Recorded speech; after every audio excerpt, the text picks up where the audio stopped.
Whipple Family Misadventures Book 2 give you something good to celebrate.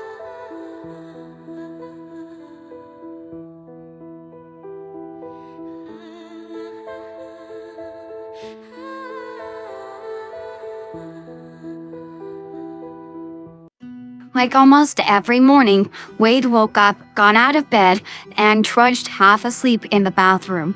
Once he was done, he stared at his reflection in the mirror. His bald head that was getting long and would need a haircut soon. The fine wrinkles around the corners of his eyes. The shadow of beard on his chin. March 18th, another year older. This time, 39. The reminder that 40 was not that far off. He was now very close to 40, and that was considered middle-aged. That he would probably be starting to find gray hair soon. He let out a sigh. He wasn't old or anything, but he also wasn't that young anymore. When Wade was a kid, his mom made extra sure to make his birthday special. Maybe it was the fact that he was an only child, and she wanted to go over the top for him. Or the fact that his dad was no longer in his life. Either way, while she had never done anything truly wild like going to debt for him, it was usually a pretty big deal, an event to be remembered. But as an adult, except for the major milestones, he mostly just ignored his birthday. There wasn't a specific reason why, no traumatic story or anything. He had just fallen into the habit of not telling people, and on the day of, would only briefly take note of the day and then move on. No fuss or having to deal with being the center of attention or anything. Wade could have stayed like that for a while, lamenting over certain things. But instead, he heard a crash from the kitchen and the unmistakable sound of glass shattering as it hit the floor. He yanked open the bathroom door and peered down the hallway, fully awake now. At least there wasn't any cries of pain. What was that? Guys? Nothing! That was not nothing. What was that? Just a glass, it's fine, Dad. We got it. Don't worry, it's fine. You can go back to bed. Of all things to be told, that did not make Wade feel comforted in the slightest bit. Especially after something had just been broken by them. It was most likely something small, and yet it still worried him. What? Please, go back to bed. That was enough to make Wade extremely suspicious, and he walked down the hallway and turned into the kitchen. What are you guys doing? Shatter was perched on the counter in front of his coffee maker, while Silver was levitating in the air, while what looked like a broken mug was all over the floor. Both gave him a wide-eyed look of surprise, like he had caught them doing some mischief. The kitchen wasn't as clean as it had been when Wade had gone to bed the previous evening, but it hadn't been destroyed either. There was a bowl full of some batter that Silver was stirring. The area of the floor underneath him looked rather sticky. Just trying to make coffee. Why? The two of them shared a look. I wanted to try it. Before as kids, Wade had never understood when parents talked about having eyes in the back of their head. How they knew their child was up to no good before it even happened. It had seemed impossible to him. After acquiring two boys of his own, he finally understood how a person would need to adapt. You don't need to drink coffee yet, buddy. That's still a few years down the line. But you two need to clean up the broken pieces and clean up whatever else is on the floor carefully. He watched closely until the kitchen floor was swept and wiped clean, and then turned his attention to the bowl of batter. What's this? Pancake batter. Can we have pancakes? As far as schemes went, mixing up a bowl of pancake batter to be ready to go, and then asking him for pancakes was pretty clever. But it was his birthday, and he felt like being nice. All right, if you two set the table. But first he needed coffee and a full pot of hot coffee that was waiting on the counter. Wade's first inclination was to pour himself a cup, and then he realized why that might not have been such a good idea. After a moment of brief consideration, he poured a tiny bit and sipped it. Oh my gosh, how much did you put in there? Wade grimaced at how strong it was. Shadow only shrugged. Is it good? Checking the lid, there was no filter, and it had been stuffed to the brim with ground coffee. Well, it's not bad. He didn't want to drink it as he was pretty sure a few cups of that was the secret to getting super speed. But he also didn't want to tell him the truth about how awful it was. Why do you drink it? To keep everyone else safe. Shadow, did you take your medicine? When the dark hedgehog shook his head, Wade fetched it, the two of them following him. How long do I have to take it? Wade handed him a pill. Until your ankle doesn't hurt anymore. He told him, watching until Shadow swallowed it. Alright, you guys set the table and I'll make the pancakes. I don't get it. Wade said later that day at work, frowning off into the distance. Tom grunted from behind his computer in his office. His door was open and the limited space in the tiny station meant everyone could hear each other while in the main room. They behave better for her than they do for me. At that, Tom lifted his eyes to stare at him in confusion. What are you talking about, Wade? Silver and Shadow, I was so worried that they would be horrible for Melissa, their babysitter. So scared that I would come home and hear horror stories about what they might have done while I was gone.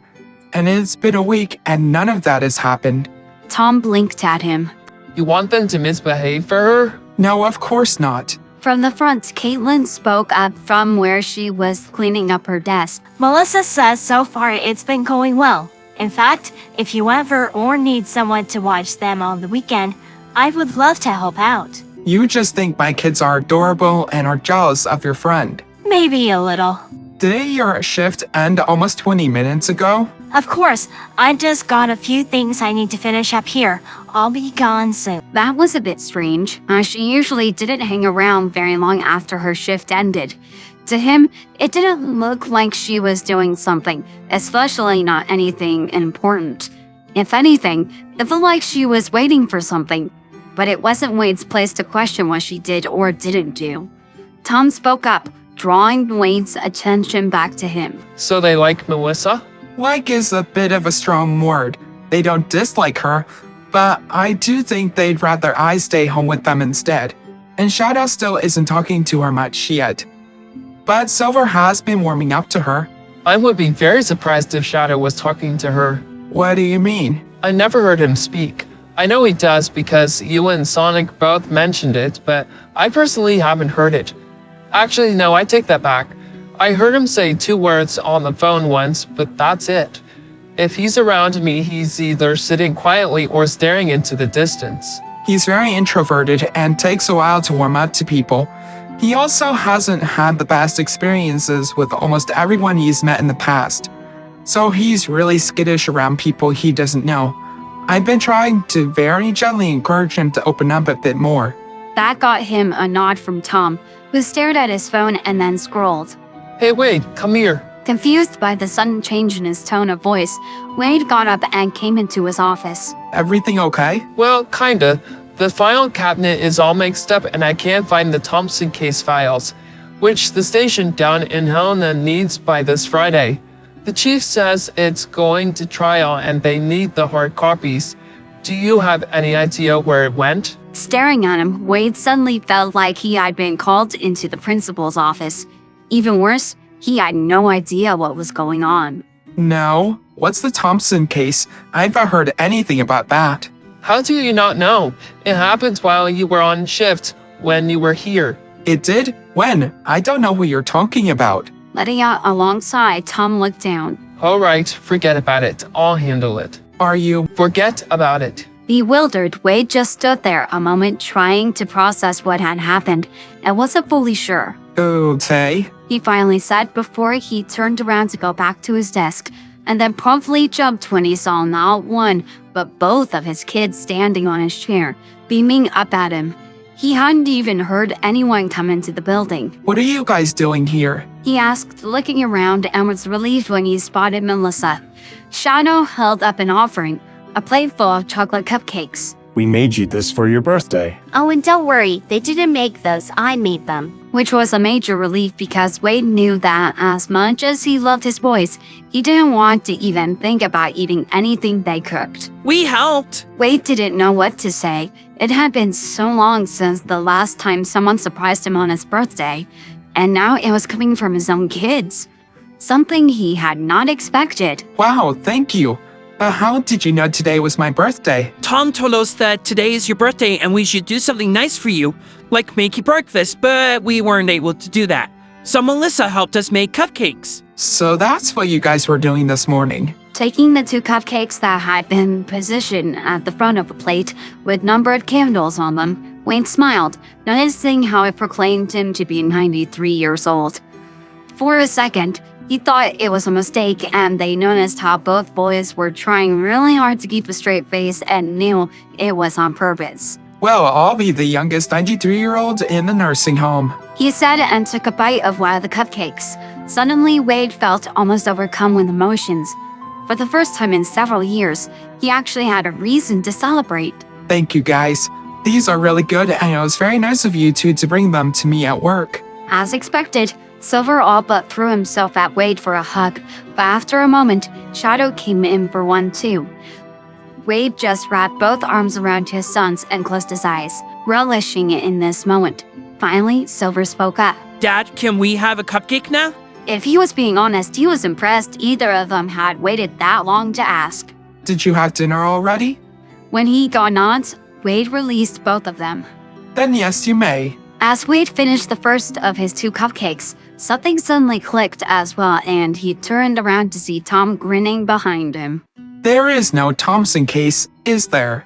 Of course not. I just had to distract you when they got here. Tom, we made you a cupcake and one for Caitlin too. Oh, for me? How nice of you. Thank you. Tom took the offered treat and took a bite as Silver ran off to give the other one to Caitlin. No one tell Sonic or Maddie. They'll be disappointed. Shadow tugged gently on Wade's arm to get his attention and looked at the last 2 cupcakes that were left. Do you think Sonic and Maddie will want them? It made Wade feel proud that his son was thinking about others and wanted them to be involved, even if they weren't there. They might.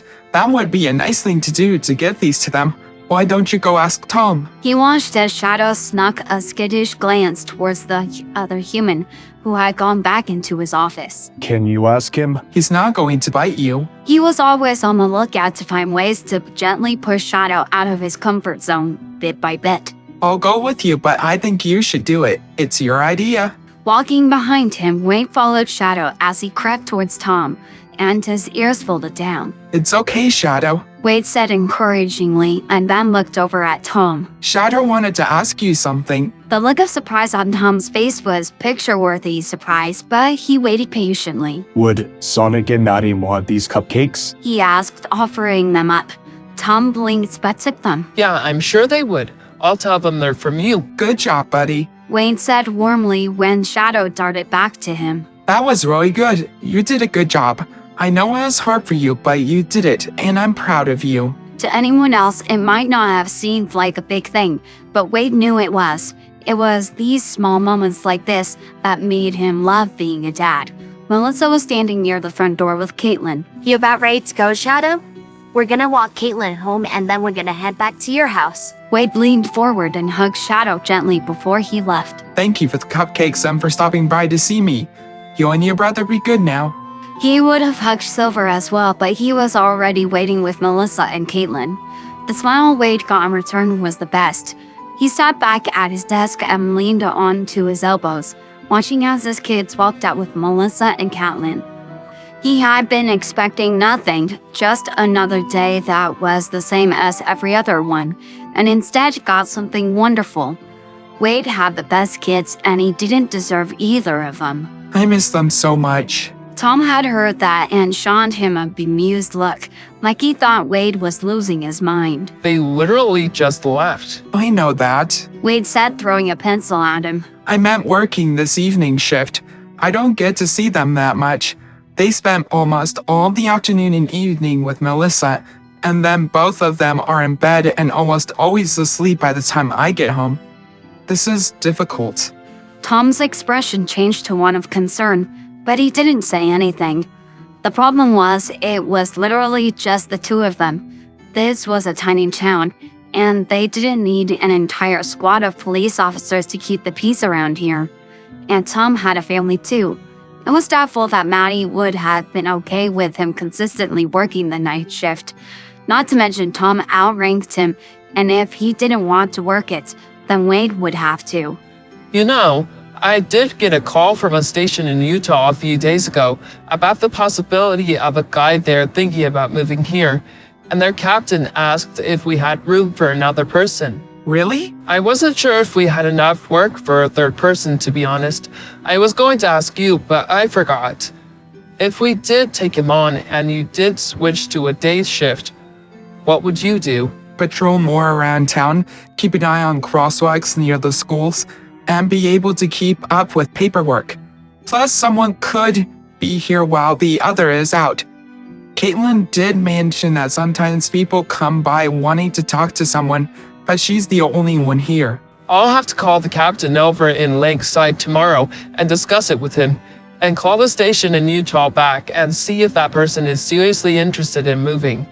And going to have to casually ask how this guy feels about aliens, especially having co-workers with alien kids. Wade could see that going either very well or very badly, but he didn't want to dwell on that at the moment. Thank you, you're the best. Only because it's your birthday. Speaking of which, when did you tell the kids today was my birthday? Earlier this week when they were with Sonic. Both were pretty surprised when I suggested doing something for you.